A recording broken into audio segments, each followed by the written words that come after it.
Assalamualaikum warahmatullahi wabarakatuh. Halo teman-teman semuanya, semoga sehat-sehat semuanya ya. Kami dari kelompok 6 akan menjelaskan tentang hakikat peserta didik. Nah, nanti kami akan menjelaskan seperti apa sih peserta didik, ciri-ciri kepribadiannya, tugas-tugas dan kewajibannya.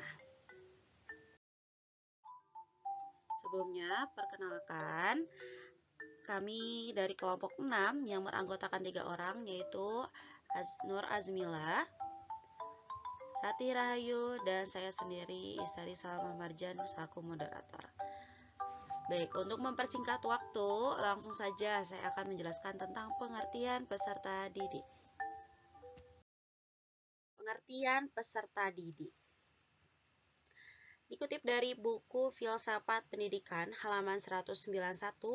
Secara bahasa, peserta didik adalah individu yang sedang mengalami fase pertumbuhan dan perkembangan, baik secara fisik maupun psikis. Pertumbuhan dan perkembangan ini merupakan karakteristik peserta didik yang membutuhkan bimbingan dari seorang pendidik. Perkembangan berkaitan dengan psikologi, sedangkan pertumbuhan berkaitan dengan fisik. Peserta didik menurut Abdul Mujib. Peserta didik tidak hanya mengacu pada anak-anak saja, tapi cakupannya luas. Anak-anak, remaja, dewasa, bahkan lansia pun, ya. Itu yang disebut peserta didik.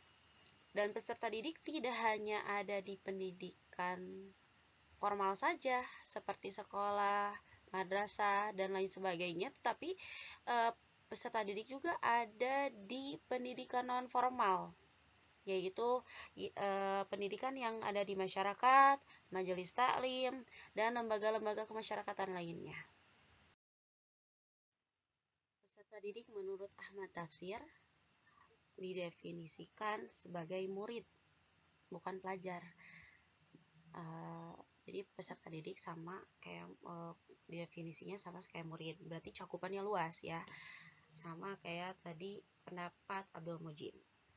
Dan Ahmad Tafsir berpendapat bahwa penggunaan kata murid dalam pendidikan mengandung kesungguhan belajar, penghargaan guru, menyucikan diri, dan berjalan kepada Tuhan, kepada Allah. Maksudnya, apa yang kita pelajari, apa yang bisa kita lakukan, itu lebih mendekatkan diri kita kepada Allah. Peserta didik menurut Abdullah Nashih Ulwan. Nah, peserta didik adalah objek pendidikan, di mana peserta didik harus dididik, dibina, dan dilatih agar disiapkan menjadi manusia yang kokoh iman dan Islam serta berakhlakul karimah.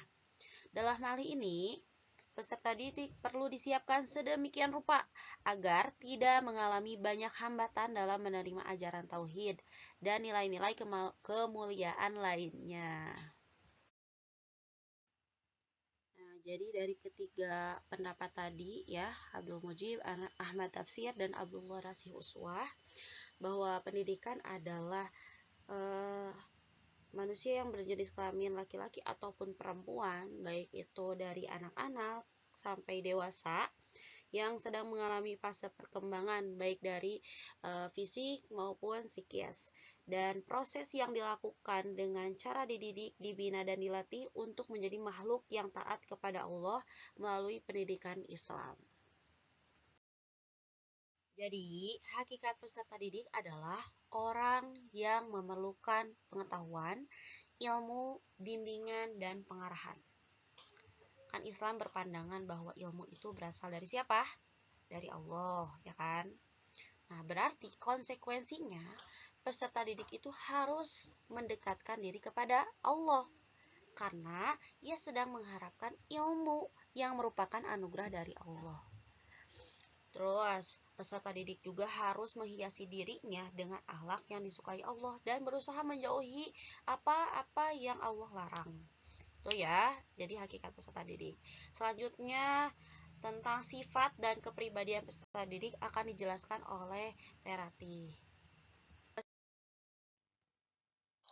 Selanjutnya, peserta didik wajib berperilaku. Yang pertama, mematuhi semua peraturan yang berlaku. Yang kedua, menghargai tenaga pendidikan, dan yang terakhir adalah ikut menjaga sarana dan prasarana serta menjaga kebersihan, ketertiban, dan keamanan satuan sekolah terkait. Ciri kepribadian, Imam Al-Ghazali memberikan ciri-ciri kepribadian yang patut dimiliki siswa. Yang pertama, belajar merupakan proses jiwa. Seorang siswa akan berhasil dalam belajarnya apabila ia mampu memahami bahwa belajar pada hakikatnya adalah proses jiwa, bukan proses fisik.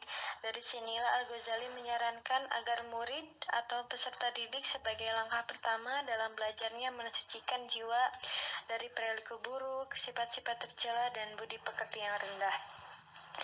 Yang kedua, belajar untuk konsentrasi. Murid memusatkan perhatiannya atau konsentrasi terhadap ilmu yang sedang dikaji dan dipelajarinya. Ia harus mengurangi ketergantungannya kepada masalah keduniawian. Yang ketiga, belajar harus didasari sikap tawadu. Murid harus mempunyai sikap tawadu dan merendahkan diri terhadap ilmu dan guru sebagai perantara diterimanya ilmu itu. Murid tidak melibatkan diri dalam perdebatan atau diskusi tentang segala ilmu sebelum terlebih dahulu mengkaji dan memperkokoh pandangan dasar ilmu-ilmu itu. Murid hendaknya mampu memprediksikan kehidupan yang akan datang berdasarkan kejadian sekarang dan silam. Yang keempat, belajar bertahap. Belajar haruslah secara tertib. Artinya, mendahulukan ilmu-ilmu yang berhak didahulukan dan mengemudiankan ilmu-ilmu yang memang harus dikemudiankan. Yang kelima, tujuan belajar berakhlakul karimah. Murid dalam belajar bertujuan menjadi ilmuwan yang sanggup menyebarluaskan ilmunya demi nilai-nilai kemanusiaan. Selanjutnya akan dijelaskan oleh Nur Azmila. Selanjutnya ada tugas dan kewajiban peserta didik. Agar pelaksanaan proses pendidikan Islam dapat mencapai tujuan yang diinginkan, hendaknya setiap siswa selalu sadar akan tugas dan kewajibannya. Kewajiban peserta didik yang pertama, membersihkan hati. Hendaknya siswa selalu membersihkan hatinya sebelum mencari ilmu. Hal ini disebabkan karena menuntut ilmu adalah ibadah. Apabila seseorang yang ingin menuntut ilmu, seharusnya mensucikan hatinya dari akhlak-akhlak yang tercela.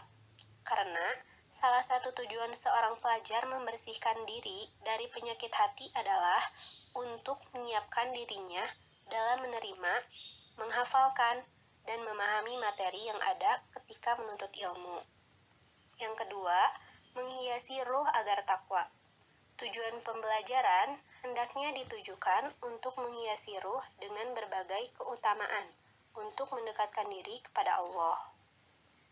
Yang ketiga, memiliki kemauan yang kuat untuk mencari dan belajar di berbagai tempat.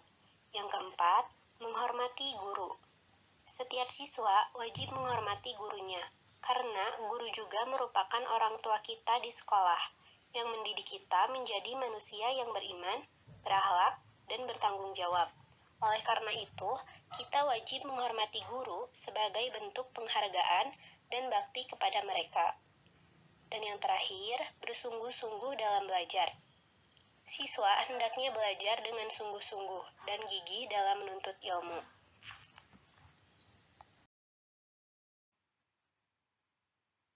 Kemudian, tugas peserta didik. Yang pertama, menuntut ilmu. Peserta didik harus menimba atau menuntut ilmu dari berbagai sumber belajar. Yang kedua, belajar dengan giat. Peserta didik harus belajar dengan giat dan bersungguh-sungguh dalam menuntut ilmu.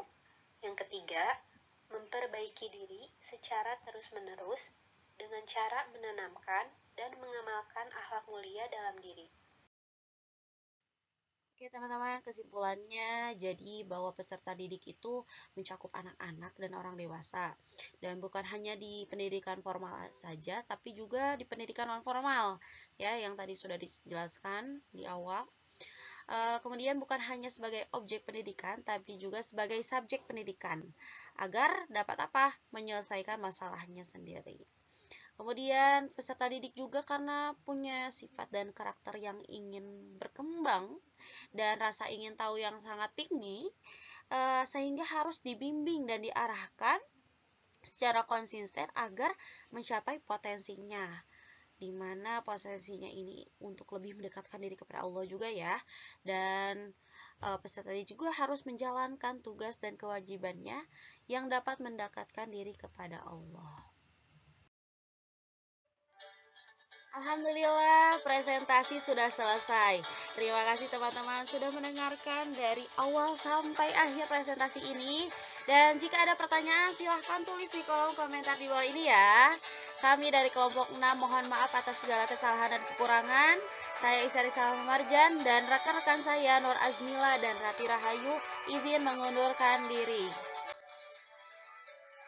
Terima kasih. Wassalamualaikum warahmatullahi wabarakatuh.